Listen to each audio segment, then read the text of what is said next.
Hello, my name is Mark Scanlon, and I have lived in Brighton all my life. I was born in 1931, Groundhog Day, February the 2nd.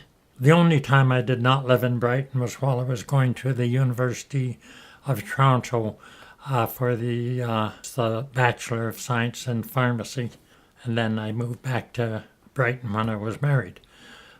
My father came here in the winter of January, February 1927 and worked in one of the two pharmacies.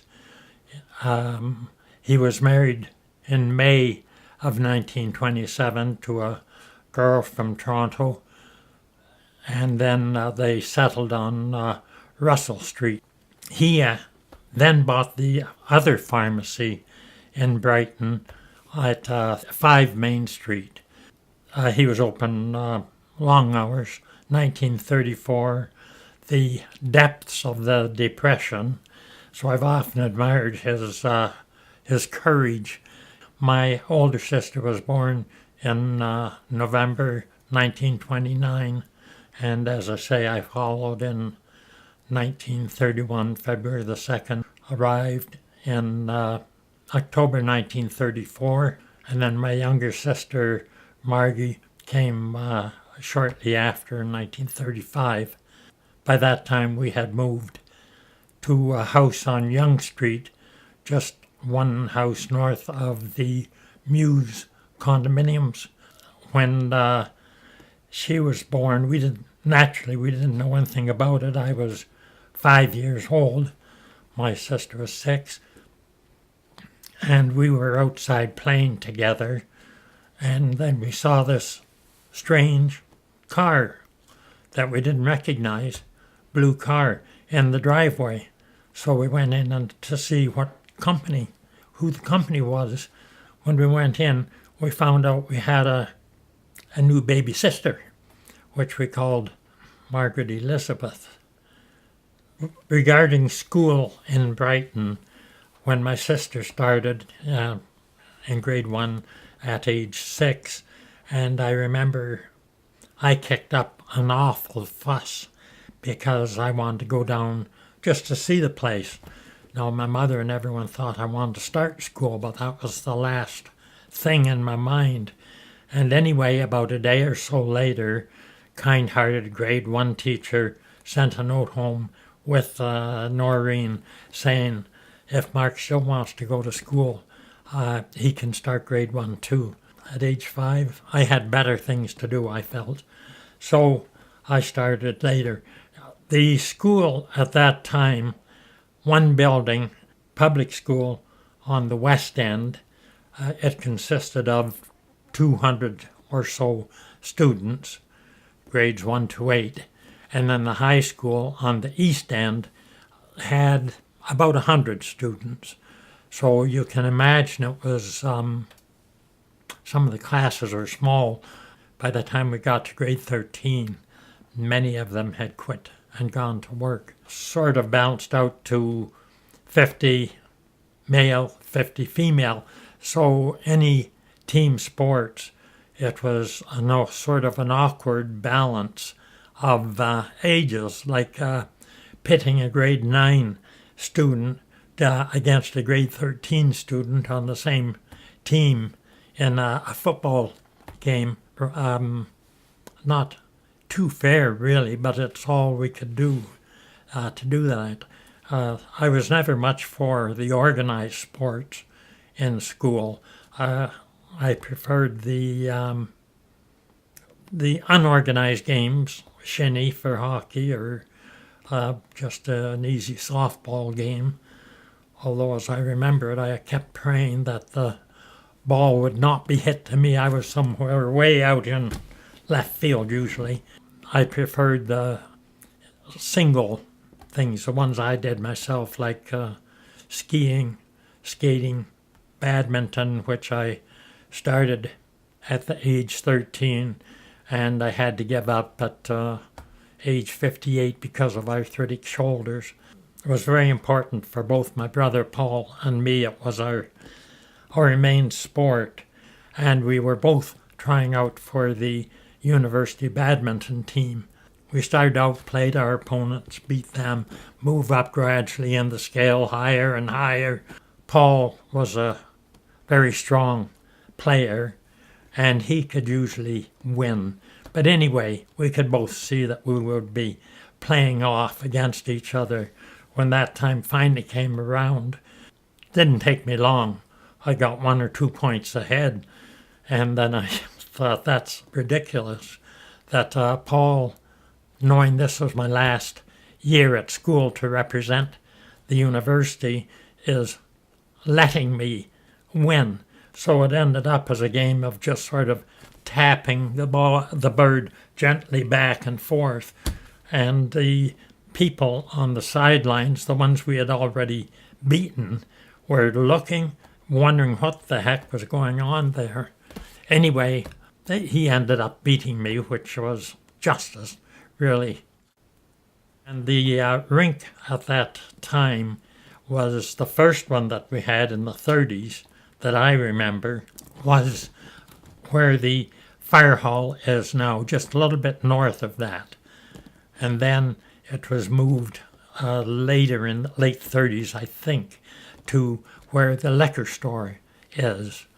And it was just a fenced area, and it had one warming hut with, curiously enough, 2 rooms, one for the men and one for the women for changing skates.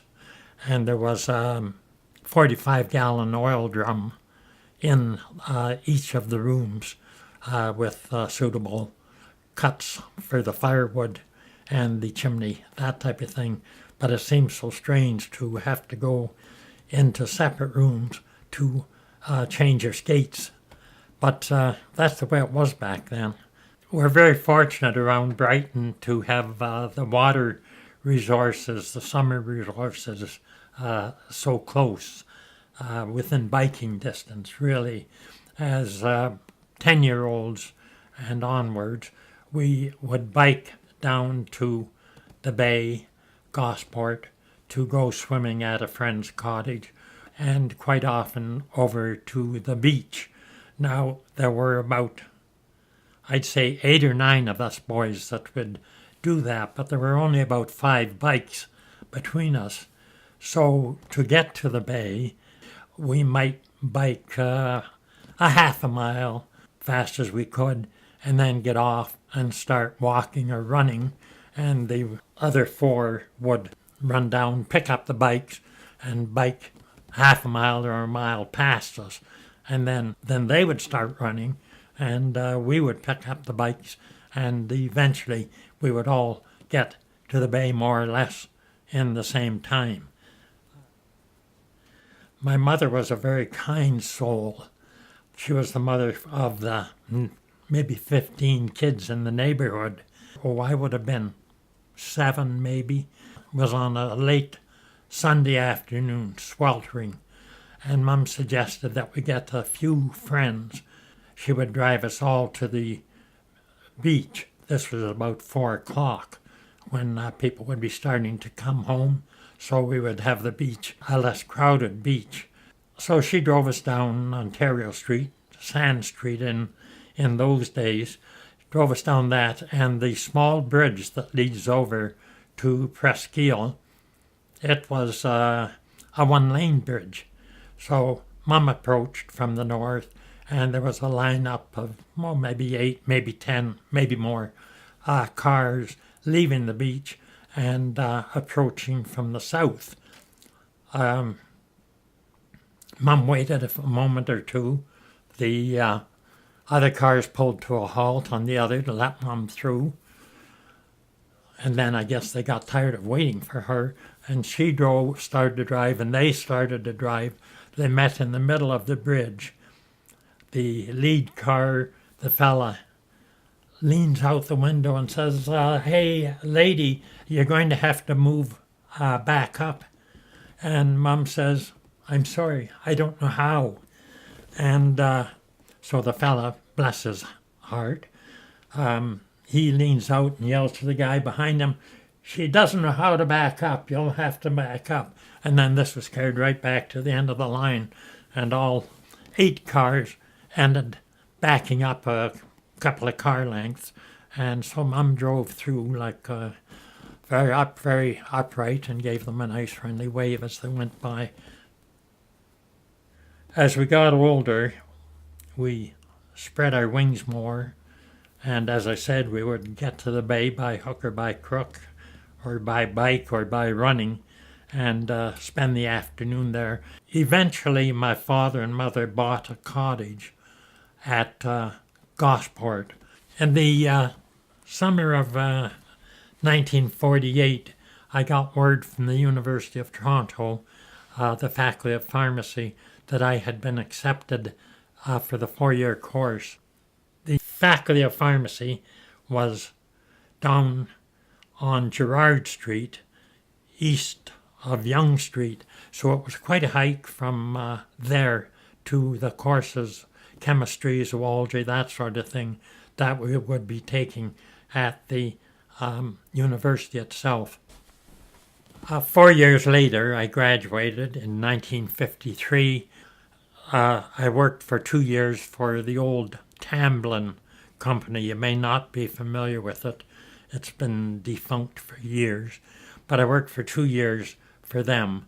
Then I went to Peterborough to work for 7 or 8 years at managing the pharmacy at St. Joseph's Hospital in East City. During that time, 1959, my future wife moved to Brighton, Lucille. She was a teacher. She had just graduated at Queen's that year, and she moved to Brighton to teach here, which was most fortunate for me. Before I moved to Brighton, I had to serve my apprenticeship, which I did with my father. We had one humorous incident. We sold all the chemicals, Epsom salts, mothballs, all that sort of thing, sulfur. We just weighed it out for the customer.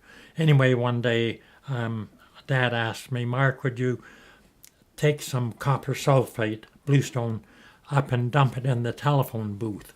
Now, I wondered why my father wanted copper sulfate dumped in the floor up in the front of the pharmacy, and he caught me just in time as I was proceeding up, because I did not question my father.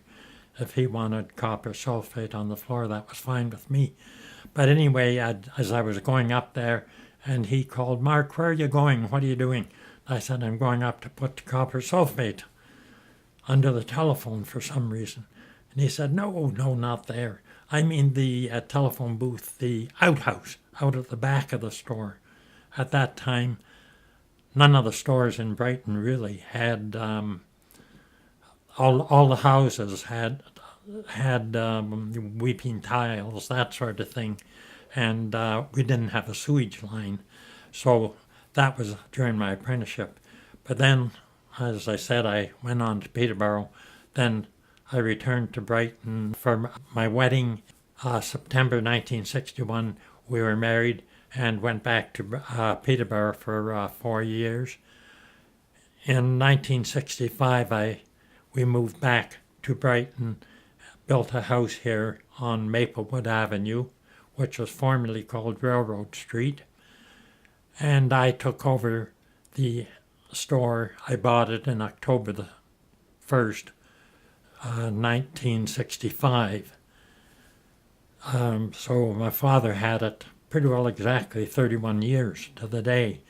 I ran it from 1965 until I sold it in 1993.